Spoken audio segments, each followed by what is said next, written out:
happiest of Happy New Year's to you, I was going to call you old skin and bone. Don't ask me why. Happy New Year. I hope your 2022 is going great. Hope you had a great Christmas, great Hanukkah, great Kwanzaa, great atheist, whatever it is that we celebrate. We had a good holiday. It was a lot of fun. Ready to head into the new year, full steam. Hope you are as well. This is an interview, though. Speaking of going to the new year by showing you something from the past. Sorry, but I hadn't posted this yet, and I've been meaning to. This is a conversation I had with the controversial. I was trying to say it. It doesn't matter. I was trying to say it British, but they don't have They say things. It doesn't matter. Look. Sargon of Akkad. I've never talked to him until this conversation. He made a video about a video I made about a game called We Are OFK or something like that that's coming out for PlayStation. A wonderful art director who I've worked with, who I just am proud to call her a colleague. She's phenomenal. Nafisa Tung is the art director on this title. It's seemingly, I haven't played it, from the trailer they showed at the PlayStation showcase, it's seemingly very progressive, and there's a kid with a Black Teens Lives Matter shirt and all. It's very much sort of in that wheelhouse, which obviously I'm a supporter of.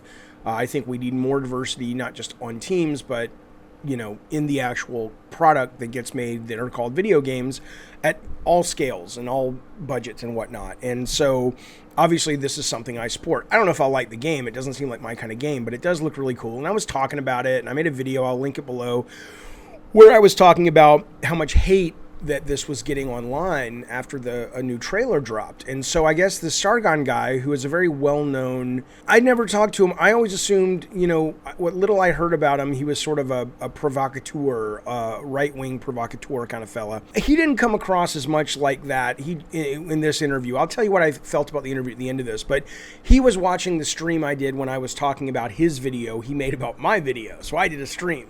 And then the chat says, hey, Sargon's in the audience. He's in the chat. I'm like, oh, fuck. So I said, hey, Sargon, you want to come in and chat? He says, yeah.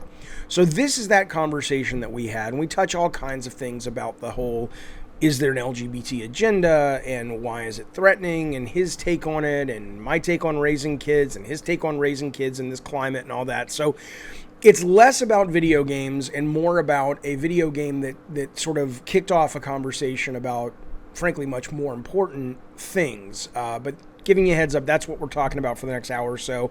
And then I'll see you at the end of this if you hang out, and I'll give you my thoughts on the man Sargon of Akkad, of the Cincinnati of Akkads. Here we go. All right, Sargon, are you there? I'm here. How's it going? You sound just like the man on the TV. That's weird, because that's how I feel about you. I've been watching your channel since you had about 6,000 subscribers. I appreciate that, man. Thank you very much. Do you want to be on video? Can we do a video call, or you just want to do voice? It's Sunday morning. I haven't had a shower, so we'll just do voice if that's all right. That's fine. That's fine. Let me change the screen here real quick. I was watching something tonight with British people. What the fuck was I watching? Oh, Ted Lasso. Okay. All right. We all know each other, so you know. There you go. All right, Sargon, you're my best friend. So talk to me about, if you've been watching this stream, what am I getting wrong? So the main issue, I think, is intersectionality itself and what it's for and where it's come from and where it's going, right? The problem as well is that obviously no one knows anything about it. Why would they, right? So all they get to hear is the sort of shiny, well-packaged, front-facing PR arm of intersectionality, but actually behind it there's some quite ugly stuff. Can you for the sake of the chat and for me, I think I know what it is, but can you define your definition of intersectionality? Yeah, intersectionality is a stratagem. It is a method that was created by Kimberly Crenshaw in order to emphasize the importance of marginalized groups, whatever you consider these to be, in order to act as a Gramscian war of position against the kind of center ground of what I guess you could call Middle America, in order to essentially overthrow liberal democracy and liberal system in America, because that, in their view, is considered to be an outgrowth of white supremacy. And so critical race theory is the methodological process of getting to that point. And intersectionality is kind of like the activist tool in order to form coalitions to attack the American culture. So any thing that looks like diversity or inclusion that occurred before 1989 when she wrote this paper, that was just a coincidence? this has been going on since the 70s. Okay, so got it. Okay, It's the term critical race theory was the term intersectionality was coined in her 1989 essay. Okay, so I have no doubt, I haven't read it, but I trust you. I have no doubt that what you're saying about her view of the world is good or bad is reflected in that paper. What I'm confused by she's written lots of papers. Yeah, papers, books, right? Okay. Yeah, and there's a particular university textbook called Critical Race Theory: The Key Writings That Form the Movement. Okay. It's 500 pages long, and it covers something like 27 essays, I think it is, and it covers a swathe of different authors and different time periods, but they all have essentially the same goal. Fundamentally, I think the actual entire purpose of it is racial segregation. Okay. So here's my... I'm not for racial segregation, just so you know. I understand. I'm a liberal, so... Okay, so, but here's what this is why I'm confused by all this, because I don't doubt you're more widely read on this than I am. And I don't doubt that there are people who have these views that I do and don't agree with, depends on what we're talking about specifically. But where I get a little tripped up is this idea that there's an agenda. As a guy who's worked in video games for 20 years, and before that I worked, kind of in television for about 2 years, it sounds like, the way you guys present it, and maybe it's just the language you use to make a point, it sounds like what I said earlier, like you guys are under the impression that the executives at Sony PlayStation have these writings, and every morning there's like a PA system that comes on and says, remember, well, because in 20 plus years working with and for Sony, never once did they tell me what I couldn't make. Of course. So when is this agenda being sent to the people that are making the creative work from the people who have read these papers? Like, where's that evidence? Right. So you'll notice that now almost all companies have like diversity officers, and these people get paid a huge amount of money. They are the people who are running this agenda. The very idea of a diversity officer is what this is. You couldn't get that through any other ideological framework. So they're the people who are doing this. Now, the interesting thing about this is that do you have evidence that these people are affecting game design? Sure, I mean Where? You're preaching it right now. When they produce video games that say Black Trans Lives Matter. But the person who's making the game is a Black trans person. The person who's art directing the game but they're also ideologically an intersectionalist. Well, I don't know that, and you don't know that. I literally know. I do know that. I absolutely. Do you know? Do you know Nafisa Tung? Yes, in the same way that I know her. I worked with her for 4 years, man. I could probably get her on the phone if it wasn't so early in Utah. I'm not saying you're right or wrong, but the idea that you're going to tell me, someone who actually knows the art director on the game that we're talking about, that you know what she's thinking better than I do. I mean, okay, I hear you. Well, it's like saying, how do you know that person wearing a cross is a Christian? Okay, but what is she doing that's saying she's doing anything other than telling a story in a game about her and her teammates' experiences? Because it's set within a particular methodological framework. Which is what? And it's intersectionality. Again, it's none of this is a secret. None of this is hidden. So can you not have a story about a trans person that is just a story about a trans person? Absolutely you can. So why is this not that? Because honestly, it's such a marginal group, it's such a small group, that it's kind of hard to find that. But I'm telling you right now, they are the people making the game is that group. Possibly. I suspect they would say that they support intersectionality. As the way you... okay, I mean, we can... do you think they wouldn't? Well, the way you describe intersectionality sounds pretty dire. You're not saying... Well, it is. Well, I know, but the way you're describing it, though, you're describing it as we want to totally tear down Western democracy and basically have the LGBT version of the radical Islam that they have in certain countries. And I'm like going, I'm pretty sure I've never Yeah, but heard they any do, of them say that. They do. That's why. Yeah, but that's why you've got to use their particular pronouns. That's why. I mean, look at the way that I have you do a video, I have a trans son. Okay, my trans Yeah. son doesn't give a fuck what pronouns you use. He will decide whether you're an asshole or not. If he asks you, hey, these are my pronouns, and you choose to disrespect his request, he'll go, okay, well, you have a right to be an asshole. You have a right to disrespect my pronouns, but he would defend your right Sure. to do that. And good for him. He sounds like he's a liberal, right? But these people aren't liberals, and that's the problem I have with them, is that they're very aggressive, and you'll notice that there's a lot of shaming that goes on. No, I mean, you ended your video that I was responding to just by mass shaming just a bunch of people you didn't know who they were. What was I shaming them for, though? What do you think I was shaming them for? You were shaming them for rejecting critical race theory. No, I wasn't.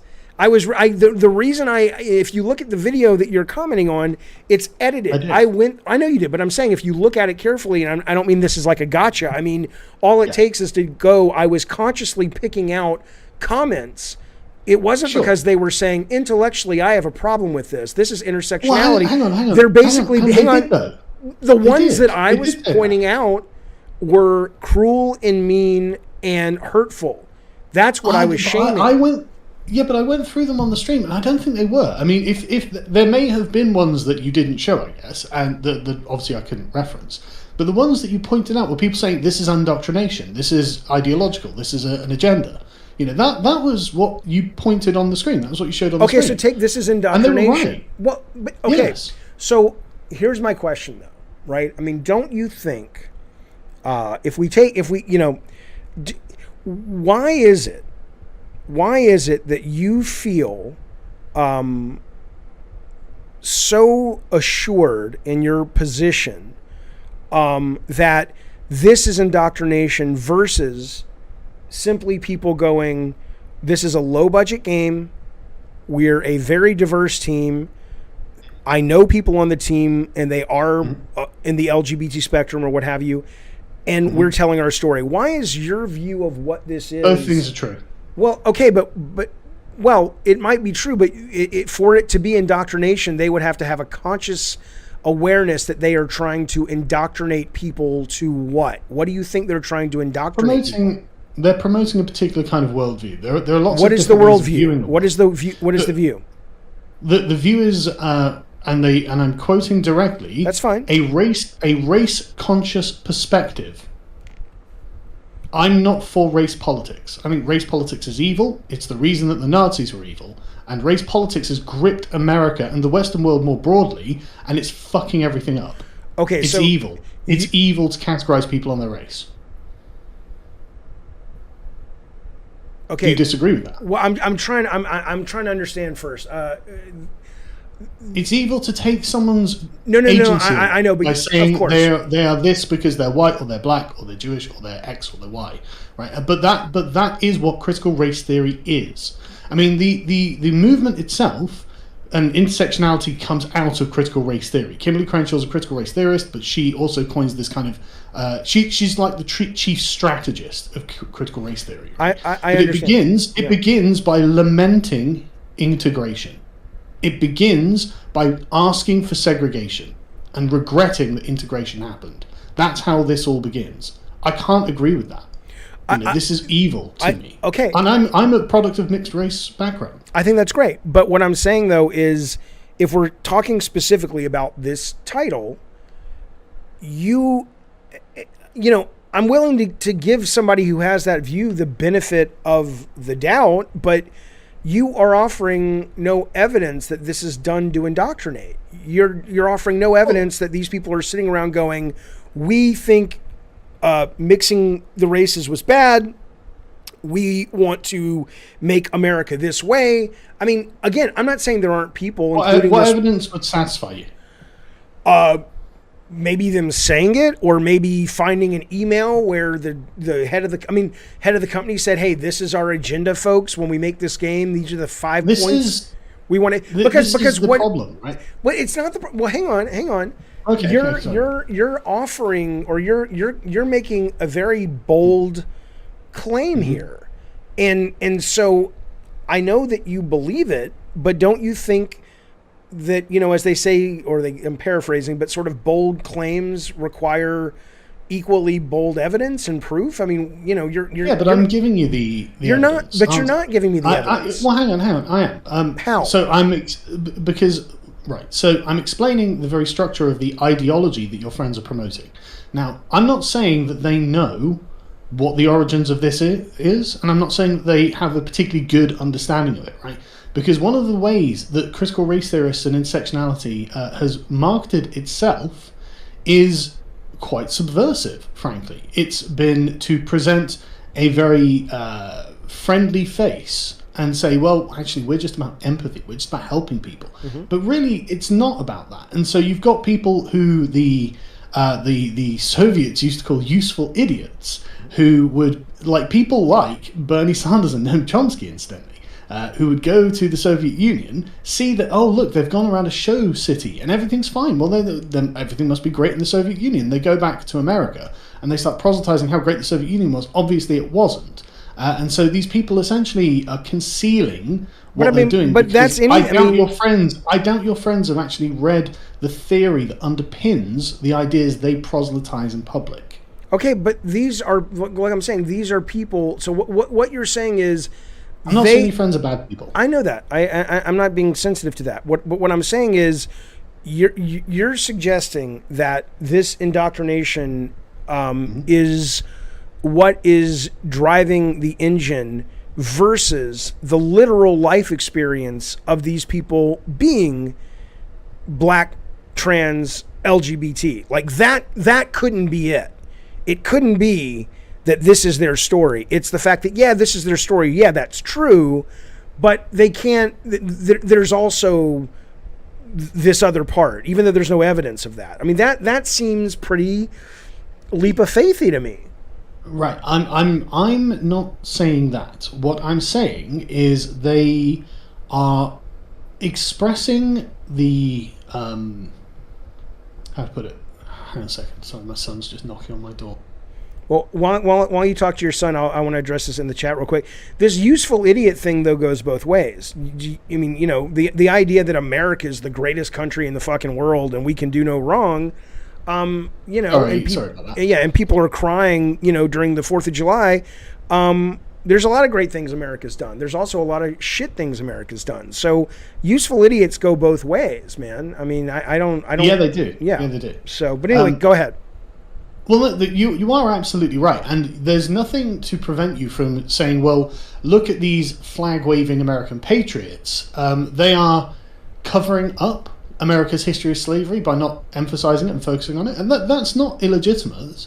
That is to say they are kind of like useful idiots for people who didn't like slavery and don't want to emphasize slavery. Right. That's fair. But where is it okay? Like, let me give you just a very specific example and tell me how my son has been indoctrinated, because he wrote a song recently. He plays guitar and writes music and stuff, and he wrote a song, and I said it was great. It was really interesting. It was about.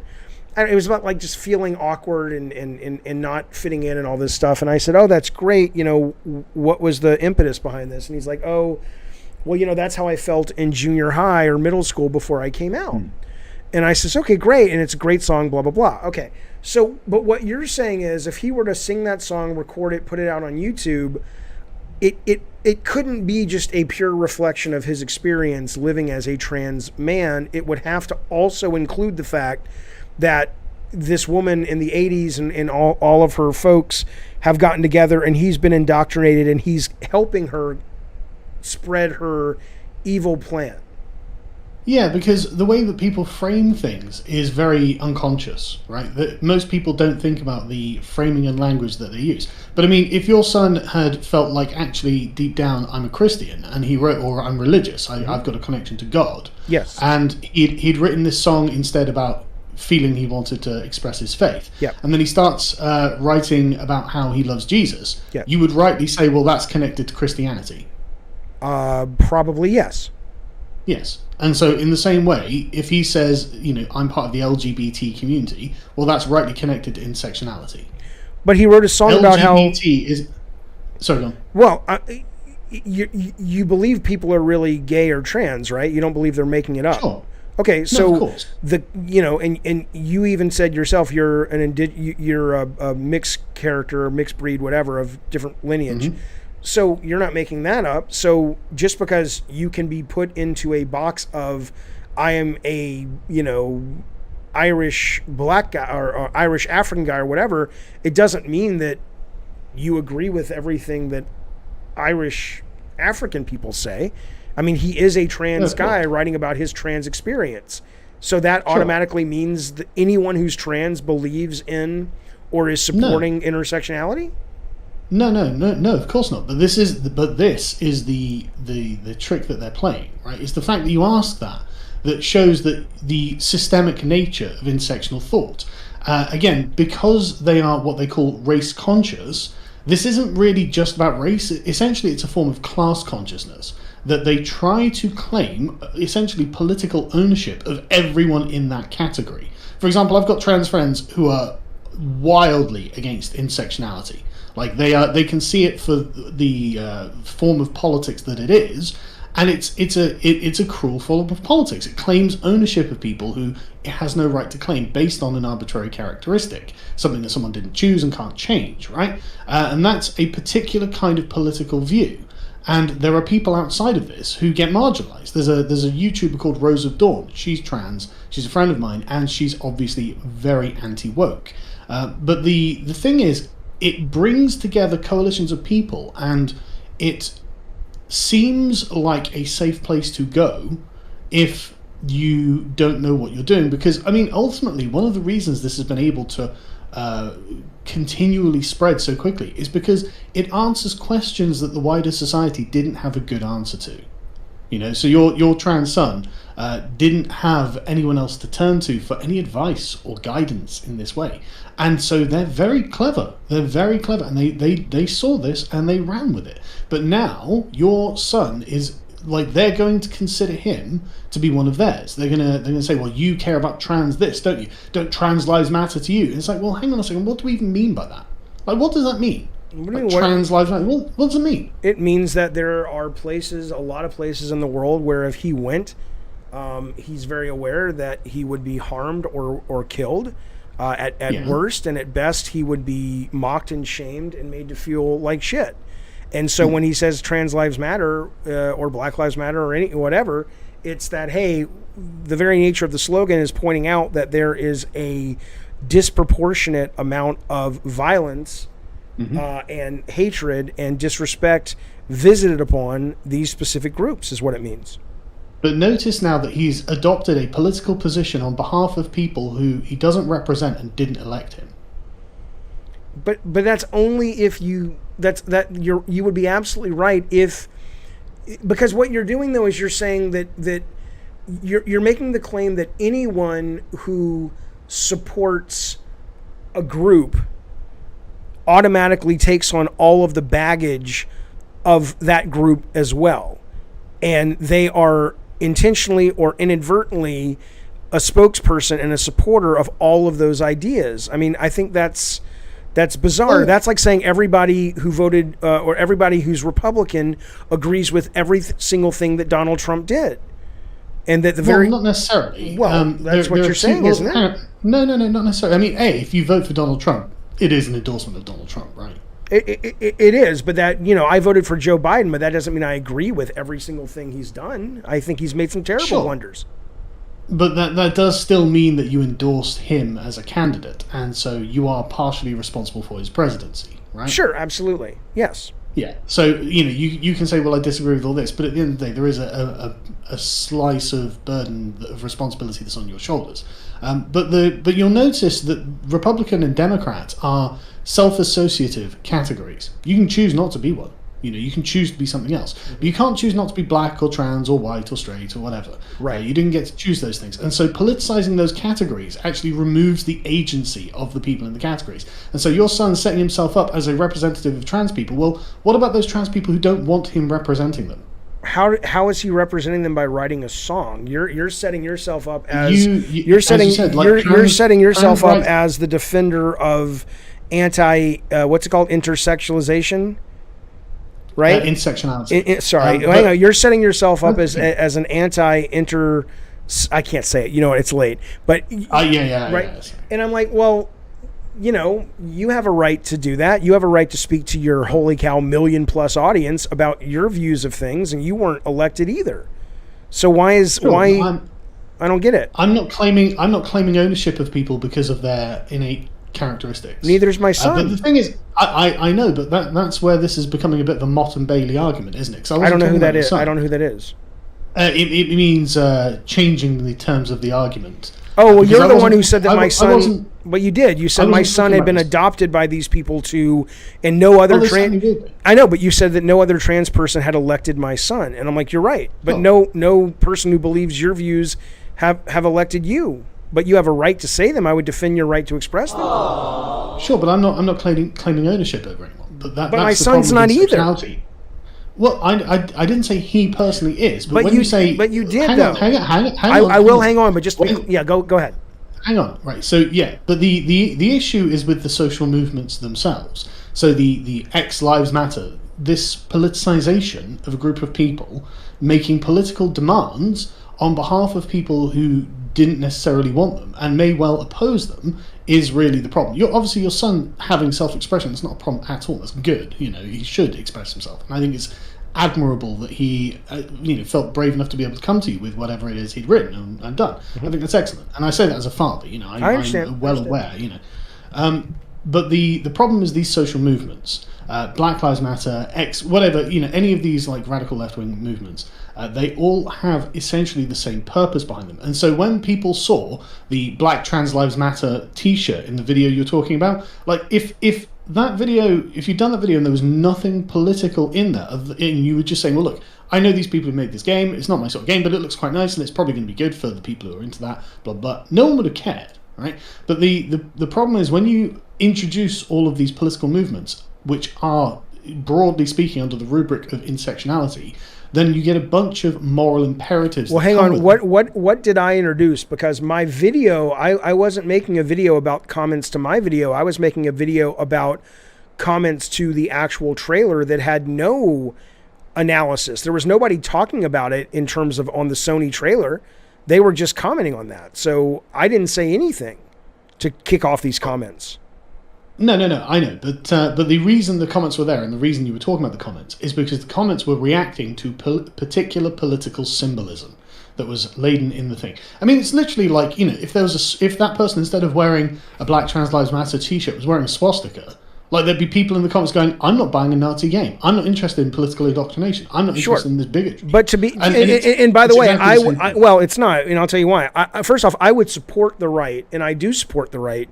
Just like I support the right of a private company to say, we're not going to make a game where you play Nazis and we put them in a good light, I also would support anybody's right to make a game about whatever the fuck they want. So, including Nazis, right? Even though I think it's horrible, right? But the idea that the Nazis have a track record, right? They've killed millions of people with their ideology. They preach hate, all this stuff all day long. What have the trans people done that would give people that same level of anxiety and hatred towards them being represented? People are not an ideology. Yes, but Black Trans Lives Matter is saying a statement. Yeah, but why is that ideology comparable to the Nazi ideology? Because communism has killed millions of people. Black Trans Lives Matter has nothing to do with communism. It absolutely does. How does Black Trans Lives Matter in as it relates to the way that you know this team used it? Because the inherent framing of the class of people is the communist framework, right? So and this is, again, not a secret. It's like been from the very original. This came out of something called Critical Legal Studies, which was a selection of Marxists and other flavors of radical leftists. They've got like, various different labels themselves, but they're basically all a bunch of communists. Okay. And from them, this morphs into critical race theory. So their communist view of the world becomes racialized, and so it's not proletariat and bourgeoisie; it's white and black. And so the signifier black means oppressed. It means the proletariat, basically. And so you've now fallen into the communist worldview, where you're claiming ownership of an entire class, and in this case, the class is black people or trans people or whatever. And intersectionality is the strategy of kind of putting this through a prism and expanding it across any aspect of society. And so this is a new version of communism. Where would you put... How would you suggest? Okay, so let's assume you could rewrite history, and this paper was never written. But just to be clear, right? It's literally like, your son, or not necessarily your son, but like anyone being like, well, look, I just want the T-shirt that says Aryan Lives Matter. Like, I'm just saying that Aryan Lives Matter. They do matter. The Aryan race, it matters. I'm not saying this. I'm not saying that. I'm not part of a big Nazi conspiracy. But Aryan Lives Matter. You'd be like, no, look, that is the way that the Nazis operate. That is part of what you're doing. You're being a useful idiot for these people. You wouldn't be able to deny it, right? And so that's what you're looking at when you see these X Lives Matter movements. This is a part of intersectionality. This is an outgrowth of critical race theory. And these are racial communists. But where do you put, where do you take all of that, though? And where do you put, or how do you deal, if that is your frame, how do you deal with the fact that while Aryan lives may very well matter, most white people... Huh? That's getting clipped, isn't it? Someone's going to clip that. David Jaffe, Aryan Lives Matter. Well, they should be smarter. No, I think you're probably right. But where does your compassion and or specific solution come then? From the people who are marginalized because of the very thing that you're saying shouldn't be categorized. If someone's going to pick on my son, it's probably not going to be because he's really a good guitar player. It's probably going to be because he's a trans dude. If someone's why would someone support him? Why would someone support him? I don't. Why do you support him? Well, he's my son. I love him. Exactly. Because he is who he is. He's not just a replaceable part of the I understand, but that's not answering my question, though. Why? I understand the positive. I'm saying if everything you're saying is accurate, then what do you do about the fact, though, that because I don't think you can deny that LGBT kids and people, but let's just say, kids for now, because that's sort of what the game was, or young adults are being abused and harmed and insulted. What do you do about the fact that, let's just stay with that minority. We could spread it out, but let's assume it's just that minority. Okay, so the reason, though, you could ask a lot of people. I mean, you literally on the video response to me, you're I don't know, maybe I'm reading into it, but your face seemed angry when you were talking about Superman taking it up the butt. I mean, I am angry about that, actually. Right? Because you actually said it was debauch. Well, hang on, I just want to get the point. We can talk about Superman in a minute, but you called it like debauchery, like there's something inherently problematic or wrong about being a gay person. So that's how I took it. Maybe that's not correct, but ultimately my question becomes then, so you've got people who don't like this group of people who are categorizing them, and in categorizing them, that's their motivation for the abuse that these people take. And so what would you have these folks do then? Now, just to be clear, I think that, and I guess what you're talking about is sort of Christian fundamentalists. No, I'm talking about the fact that you literally said, that Superman, which you have it wrong, but I know you have it wrong. It's not Superman; it's his son. I know. But let's assume it was Superman. It doesn't matter. But you saying Superman taking it up the butt, basically male gay sex, is debauchery, which is a reflection of one's lack of morals. So, sure. I mean, is that what you think?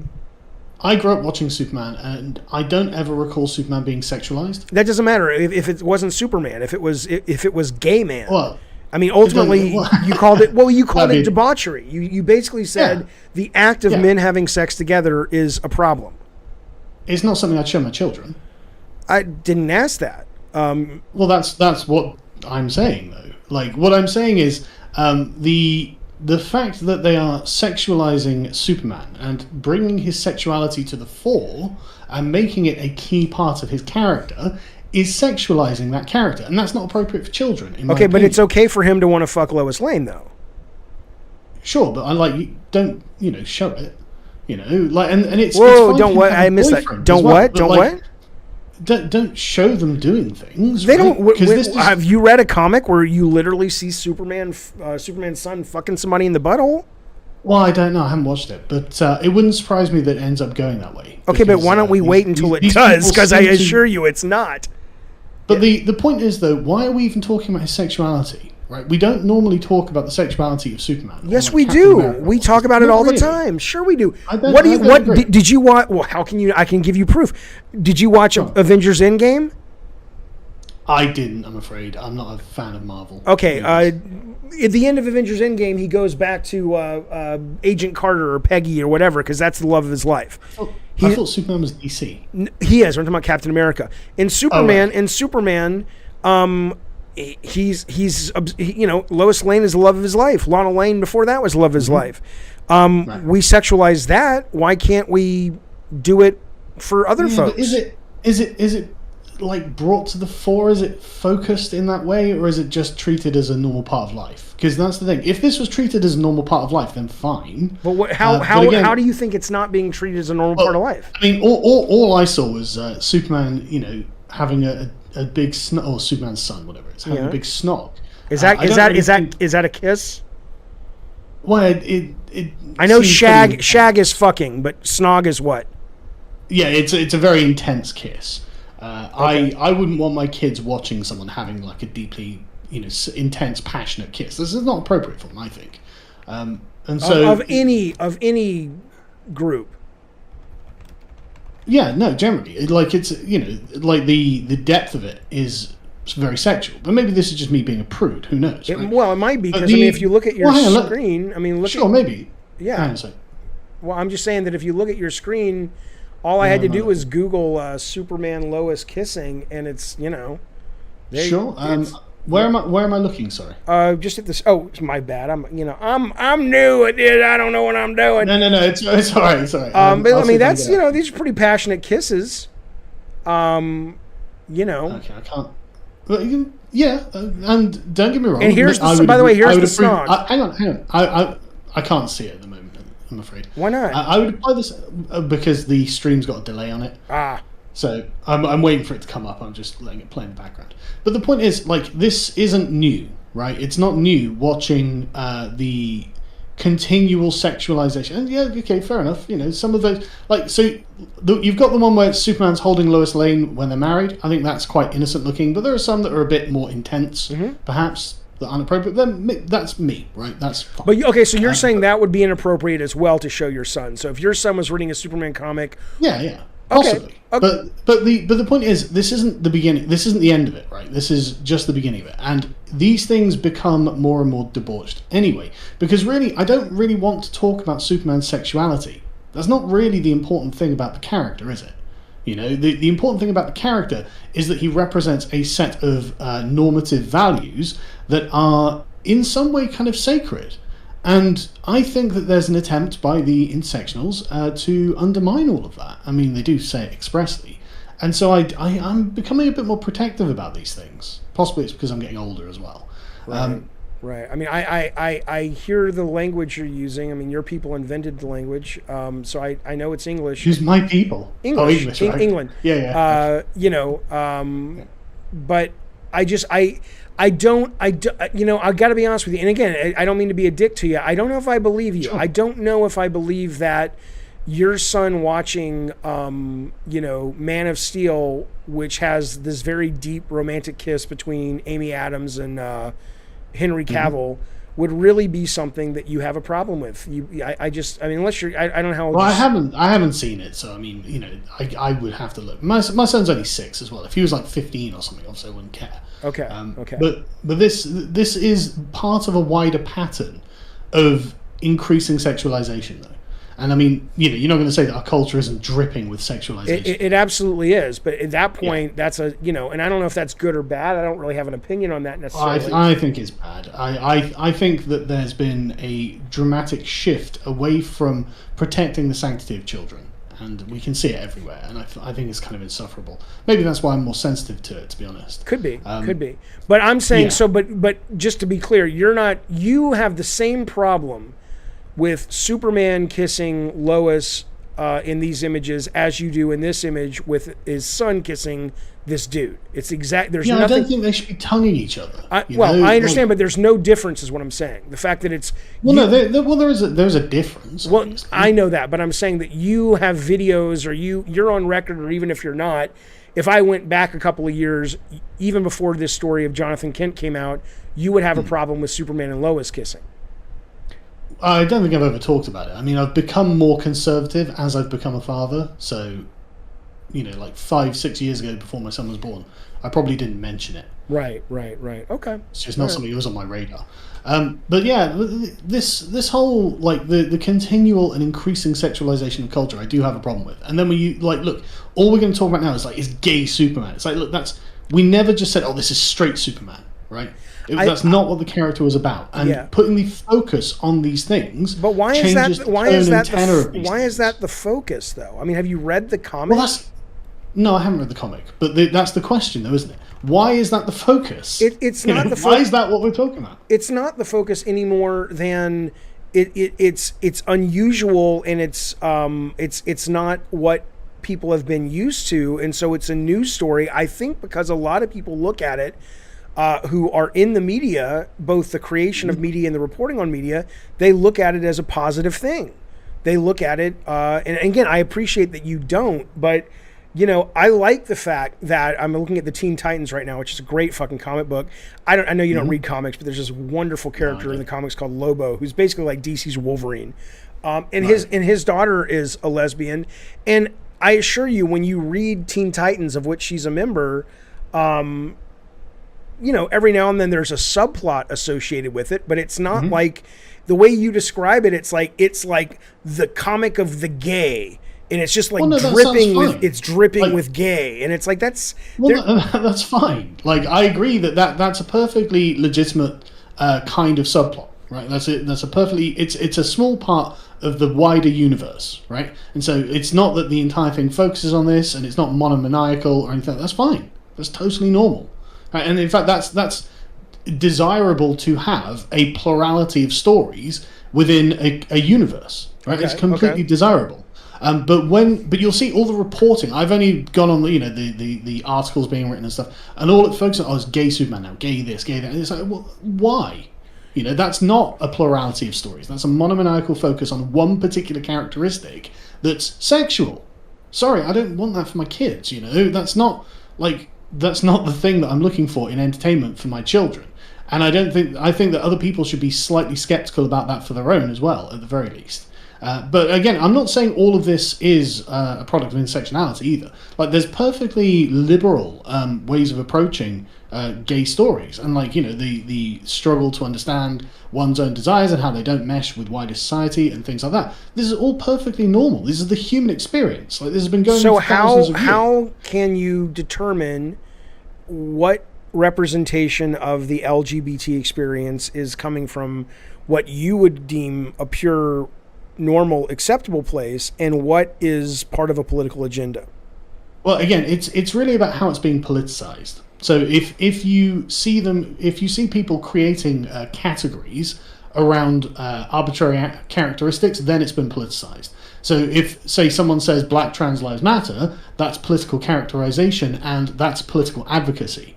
They're not saying, and it would be the same as saying, well, if they were wearing a MAGA hat or something. Right, but what would Superman's son have to do in the storytelling where you would just feel it's an innocent story about this guy, because he's a teenager coming to grips with who he is as a sexual being? What would have to change for you to be. That sounds like actually quite an interesting story, doesn't it? That's what the story is. Yeah, but I've not read it, so I don't know. Right, I'm just going on the discourse that's going around it. But if it's just a human story where it's told from the first person, from that person being like, look, I'm struggling with this and I don't know what to do, and he's looking for help, and he maybe he's being shamed by a preacher or something, and there could be other aspects of it that lead you into danger. You might find yourself the subject of predatory men or something like that, adult men, things like that, which are real problems that I think probably do happen. I mean, everywhere, obviously, but for in the gay community. So these are ways of approaching it that are not political advocacy, but are telling a human story. But instead, if you've got a political slogan on your shirt and it's a racial slogan, then I think you should be understandably concerned about that. I think that does speak to a particular kind of political advocacy, and I think that's inappropriate, especially in comic books.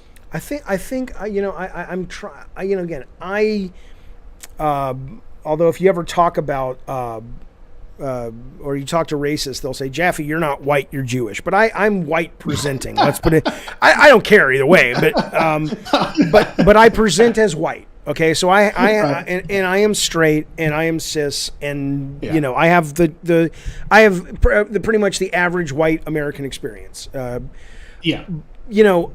But I wonder, if I lost my train of thought. God damn it! Sorry. Well, let's that's all right. Let's talk about how you're categorizing yourself there, because I find that fascinating that you categorize yourself as a straight white cis man. Well, I don't. It was in the context of a question about how people categorize themselves. I don't walk around thinking I'm straight, white, cis. I mean, do you not? Because I think there are a lot of people who do think that way these days, and I think that doesn't enter my. I mean, I intellectually I have awareness of it, but I don't think about it. I have the privilege of not having to worry about it. But you do worry about it if you're thinking about it. You become conscious of it, right? It doesn't mean I'm worried.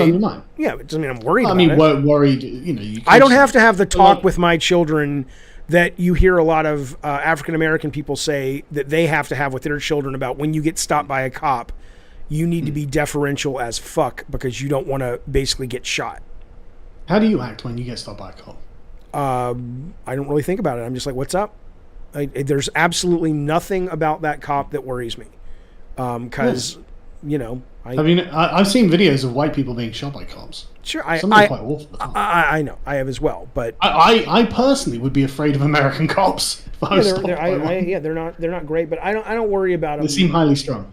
Yeah, they're not well trained. At least a lot of them aren't. But anyway, there are problems here. But I guess I'm fascinated to me by the. Oh, I know what it was. The Black Trans Lives, right? So here's what I'll say. Let's assume that you're right about all of this, and that there's nothing wrong in your mind with a trans kid or a gay kid or whatever. It's the fact, though, that this other side is indoctrinating them and using them for their own political agenda, right? Well, in the same way that you can look at, skinhead kids and neo-Nazi kids and go, these are kids that are outcast and lonely and they're picked on at home and in school. And so they're an easy target for these neo-Nazis to come in and sort of be a family for them. Well, you do agree, I assume, that, political agenda aside, most people who are in teenagers who are picked on for their, who they are. Strange characteristics. Yeah. That ultimately they are picked on. So what... And in that, let's assume you're right. I'm not saying you are, but let's assume you are. They become vulnerable targets, and so they are going to wear a shirt that says, they're going to push back, just like a punk kid who's sick of the system is going to wear a "fuck the cops" shirt. These kids who are looking for their identity and trying to find a way to have some power are going to wear a shirt that says, my life matters too. Trans lives matter. Black trans lives matter. Whatever. So. But ultimately, they're in a culture where they are under attack by people because they're strange and they're different and they're outside of the box. And so what would you have them do? Right? If the only people that are listening to them... Well, sure, but if the only people that are listening to them are these groups that you say want to indoctrinate them in order to tear down Western democracy, how do you fix that? Because isn't that the real problem, that these, if you're right, that these kids are hungry and starving for some form of acceptance, but we have such a low threshold of acceptance, ultimately, until that gets solved, we're never going to get away from this. You are 100% on the money there. So how does that get solved? So I'm just going to characterize it as the conservative position, right? I don't want people to get triggered by that word or anything like that. It's when I say conservative, I mean basically the non-political position, right? So not the Republican position, not the Democrat position, not the intersectional position, not the Nazi position, like the position of those people who aren't really thinking in politicized categories, and that are really thinking in terms of relationships, right? Okay. Those people have failed to show proper inclusion to young people who are struggling and don't know what to do with this strange aspect of themselves, right? I think the term I think I would use is investment.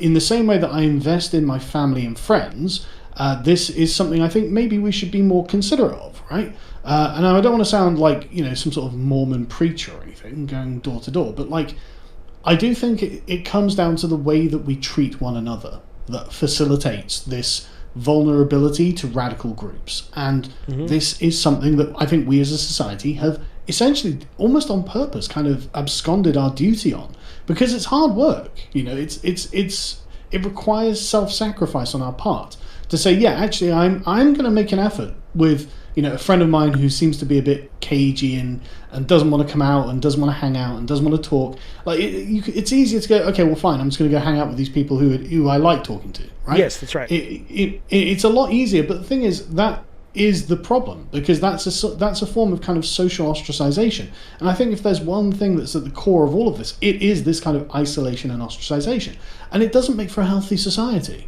Like a society that just allows people to sort of ostracize because they're a bit different is the problem. I completely agree that we need to start thinking of methods of inclusion, but I don't think we should be doing it on the grounds of the radical left, right? So I think that the normal sort of family-based society need to, I mean, obviously, I'm sure actually you're probably a shining example of this. Your son's like, Dad, I'm trans. You're like, okay, but you're my son, so it doesn't matter. That doesn't, I'm here to help you. I'm here for you, sure, because you're my son. And if my sons did the same, I'd be like, okay, well, you're my son, I'm your dad. The relationship is more important than any of these categories to me. And so that's the overriding bond that I wouldn't allow to be broken, right? No matter what happens, you're still my son. And so this is the sort of mentality that I think the conservative side of society has failed to emphasize and nurture. They haven't been able to bring these people in, and so they get easily picked up by these radical groups. Well, we're going to overthrow the system, man. And it's like that's a failing on sort of like our side of it, the conservative side. Well, the conservatives are kind of fucked in that way, because they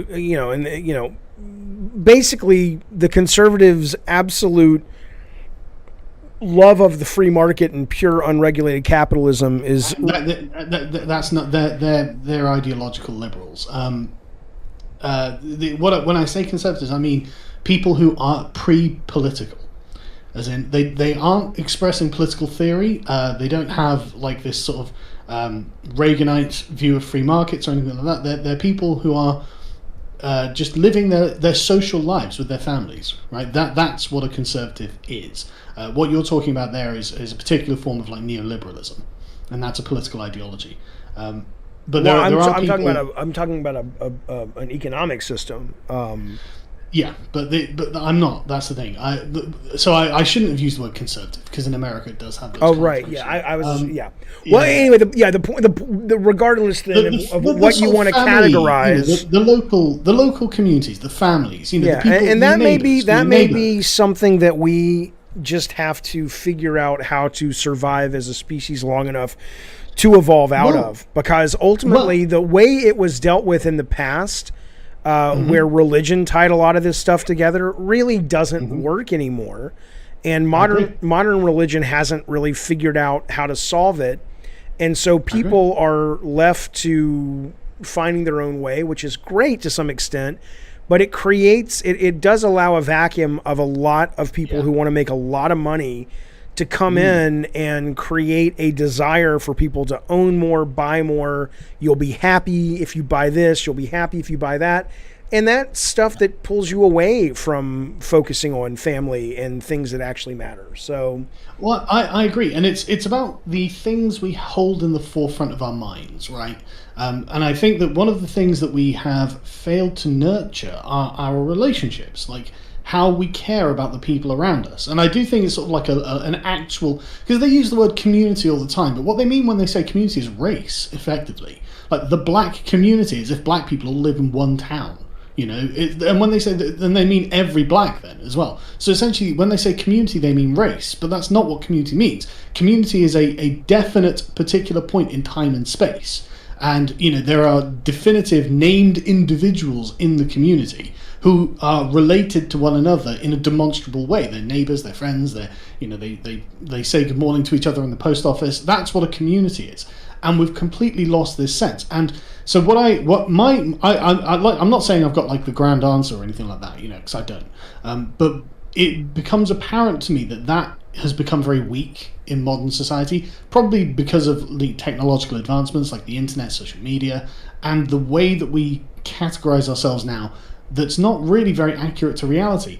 And it strikes me that if we could start working on trying to actually bring more to the position of preeminence of how we talk to one another and why we talk to one another, and what we want them to get out of it and what we expect to get back from them, then maybe we can actually start stitching together the social fabric back in a way that does include those people who previously felt ostracized. Because I think ostracism is the worst thing you can do to a young person. Sure. Like I honestly think it's the worst thing you can do. And so if your son came to you and said, Papa Sargon, I like the boys, you'd be totally cool with it? No, it wouldn't mean anything, really. I'm not religious, so... I'm not religious either, but you'd be okay with it, though? Sure. Like, you know, I'd be more annoyed if he said he liked anime. Okay. Like, it doesn't bother me, right? What bothers me is cool. that he would not be taking personal responsibility for himself. What bothered me is he's not studying hard at school, or he's not being respectful to his mother, or something like that, right?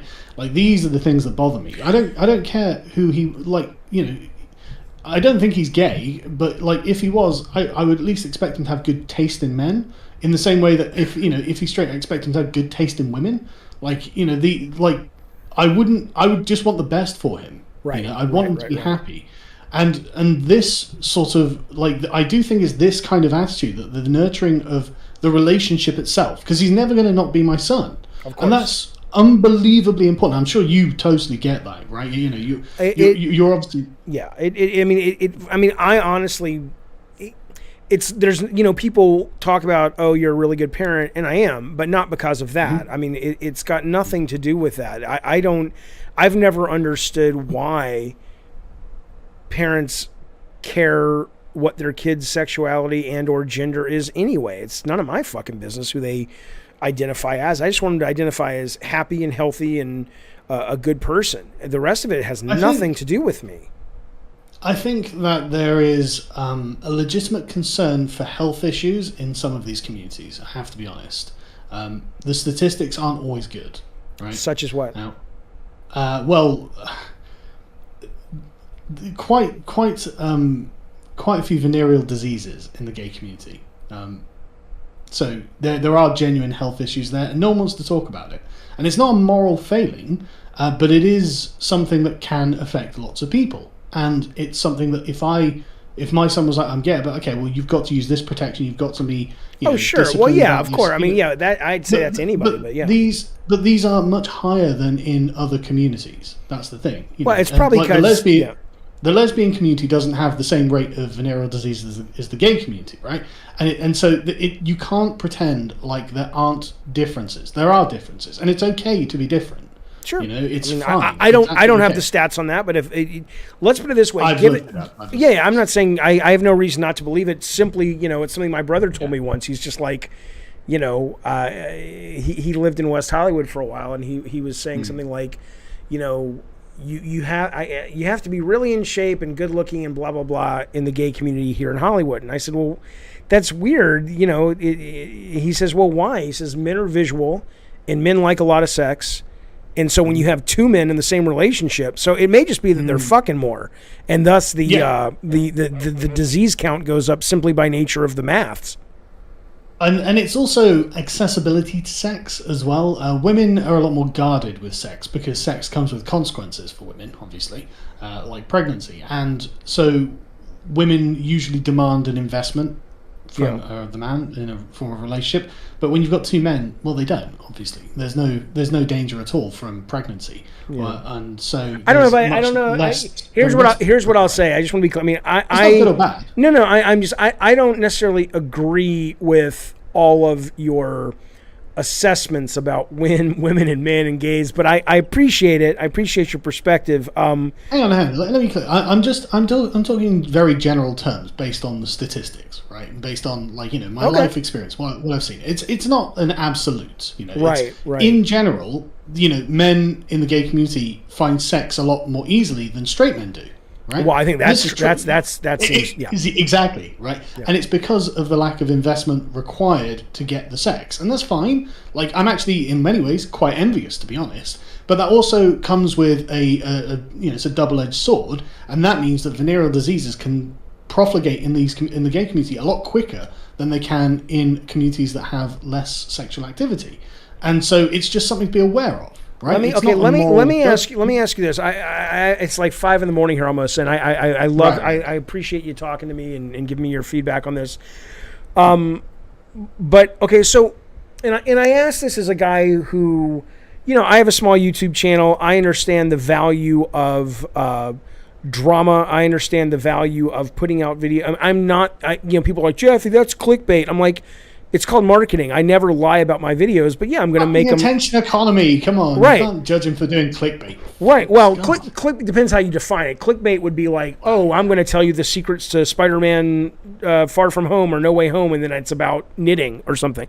But anyway, so I understand the money and the value and all that, but would it be a fair criticism of you? And the only reason I know you at this point, besides tonight, and I've enjoyed talking with you, and I hope you have as well, is because you were one of those stories about one of the guys that got kicked off of something. Was it YouTube or Patreon or? Oh, it was Patreon. Okay. Because I was insulting a bunch of Nazis. Okay, right. So that's how you came to my attention. But is it a correct assessment, or do you think it's fair to say that there's a part of your audience or a part of your channel or a part of your brand that doesn't vibe with what you're saying here, which is what you're saying here seems to be very much about, I like people, I have no problem with gay folks, black folks, all this. I just want everybody, to be aware of the forces that are out there and everyone deserves a shot, blah, blah, blah. But it seems like your reputation, and I don't know if this is true, that's what I'm asking you. It seems like, though, that your channel can be less about that and more about stirring up the anger.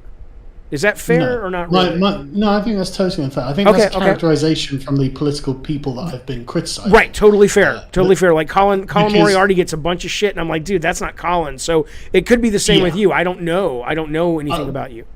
Well, I'm absolutely confident. If you go back, I don't know, like 4 or 5 years or something, just watch a bunch of the videos that are on there, then you will find I'm probably less conservative than I am now. I do feel that I've gone more sort of, family focused, be concerned about our relationships sort of thing. That's in the last couple of years. But I've always been a classical liberal, and so I've always been very much like, look, the problem, people don't get. If people don't get to choose something, it's not fair to judge them on it. Like, it's not fair to judge a short person being short or maybe a fat person could choose the other way. But you know what I mean? Like, it's not fair to judge people based on things they can't change. And I've always said this. And so this has been a consistent theme throughout my channel, and I've been almost exclusively focused on rebutting this radical left-wing ideology. Like, my entire channel, the very first videos I did were like, wait, feminism doesn't make any sense, back in like 2013, to social justice is actively aggressive against liberalism, back in 2016, to sort of social justice is now destroying relationships in 2021. Like, I've always been focused on the ideology, and I've always been quite libertarian as well. You know, I don't like government overreach. I don't like oppression from the state or anything like this. Right. And so you we can agree. We can agree on that. On that. All right. Fair. Well, yeah, it's not a controversial position. Yeah. Well, for but some. I'm not interested in saying gays are bad or trans are bad or anything like that. I've never done that. That's not what my position is. Because again, I don't see those as being choosable positions. I'm very much like a 90s liberal, because that's when I grew up, in the way that, you know, if something isn't something you chose, then you're not morally responsible for it. Right. Well, listen, there's a lot I would love, if you ever have any interest in doing an interview, I'd love to have you back on, you know, when the time streams work. I sent you a friend request on Discord. So, you know, when you're next around or whatever, send me a message. I'm happy to chat. Oh, I think that would be so much fun. I'd love to talk to you. Let me just say one more thing. I have a question. So, I mean, this is obvious. You're not a gay dude. No. Okay. But if fucking Superman would give you his powers, would you fuck him in the butthole? Come on now. I would. I told somebody, let me ask you this. I told somebody I'd suck off a hobo for $1 billion. Would you suck off a hobo? I would. For $1 billion? $1 billion? Come on, man. I probably could use it. Suck that hobo. Get to sucking. Right? Because you could use I mean, I'm not. Go ahead. I'm going to have to weigh it up. Like, you know, I don't gotta really weigh it up. It's $1 billion. Suck the hobo. Hey, I'm not saying it's not a compelling argument. God. Fucking hell, that's a compelling argument. Like, come on, $1 billion. Oh God, I really don't want that hobo. This would be my day. This would be my day. It would get up and suck off the hobo, and then go around the corner and get fucked by Superman in the butthole, and I would fly out of there to therapy. But I'd be a rich motherfucking superhero. Then I'd be like Batman with Superman's powers. Honestly, it's pretty fucking persuasive. I don't know how I could. God damn it! I'm gonna do some work. I'm gonna find us a superhero and a hobo, and we'll live stream it.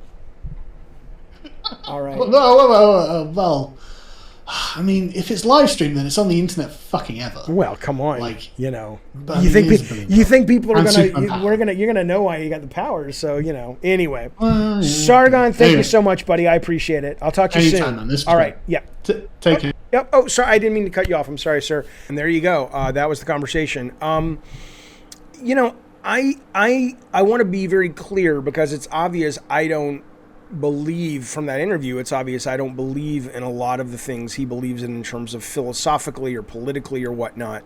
But I will say, and this is not just a resolution for me in 2022, but it's something I've always believed anyway, in terms of, you know, it's so easy to believe the online persona of people. And again, I didn't know this guy, but I got the sense through other people that he was just some asshole.